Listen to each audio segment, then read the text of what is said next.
Məktəblərdə idman dərsləri uşaqların sağlam böyüməsi və hərtərəfli inkişafı üçün ən vacib fənlərdən biridir. Bəs bu dərslər necə keçirilməlidir?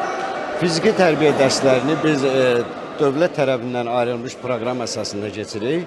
O proqram əsasında verilən tapşırıqları biz şagirdlərə bacardığımız qədər çox yüngül izahda çalışırıq, onları həll eləsinlər. Ən əsası odur ki, verilən tapşırıqları şagirdlərimiz düzgün mənimsəyib yerinə yetirsinlər. Düzgün təşkil edilən dərslər həm fiziki gücü, həm də komanda ruhunu inkişaf etdirir. Əsas məqsəd uşaqların idmana olan marağını artırmaqdır. Hər bir insanın şəxsiyyət kimi formalaşmasında müxtəlif amillərin rolu var. Tədris bu mənada xüsusi yer tutur. Xüsusilə uşaqların mənəvi cəhətdən inkişafından əlavə onların fiziki cəhətdən yaxşı formalaşması da çox vacibdir. Bunun üçün məktəblərdə keçirilən idman dərsləri ciddi əhəmiyyət daşıyır. İdman dərsləri uşaqları yalnız fiziki cəhətdən gücləndirmir, həm də onları pis vərdişlərdən uzaq tutur. Vaxtını faydalı keçirən uşaq daha sağlam, daha məsuliyyətli və özünə inamlı olur.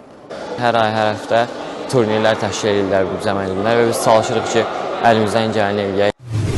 Müasir məktəblərdə idman dərsləri yalnız futbolla və ya gimnastika ilə məhdudlaşmır. Burada basketbol, voleybol, yoga və hətta döyüş sənətləri də öyrədilir. Bu, uşaqların müxtəlif idman növlərinə marağını artırır və onların fiziki cəhətdən inkişafında mühüm rol oynayır. Bizdə məktəbdə fiziki tərbiyə çox maraqlı keçir. Biz futbol, voleybol, handbol oynayırıq, sonra qaçırıq, estafet keçirik, çox maraqlı keçir. Müəllimlər bizə birinci isinmə hərəkətlərini verir, sonra isə voleybol yaxud futbol məşqləri oynadır. Tədqiqatlar göstərir ki, fiziki aktiv olmayan uşaqlar arasında piyələnmə, ürək-damar xəstəlikləri və zəif fiziki inkişaf halları daha çoxdur. Təbii ki, bunun qarşısını almaq üçün uşaqlar mütləq fiziki hərəkətlərlə məşğul olmalı, aktiv həyat tərzi keçirməlidirlər. Uşaqları cəlb eləmək üçün onları ilk öncə idmanın hansı idman növü üzrə iştirak edəcəklərsə, o idman növünün sağlamlığa aid olan hissələrini biz başa salırıq. Məktəblilərin vaxtlarının çox hissəsini tədrisdə keçirdiklərini nəzərə alsaq, onlar üçün idman dərslərinin əhəmiyyəti xeyli artır.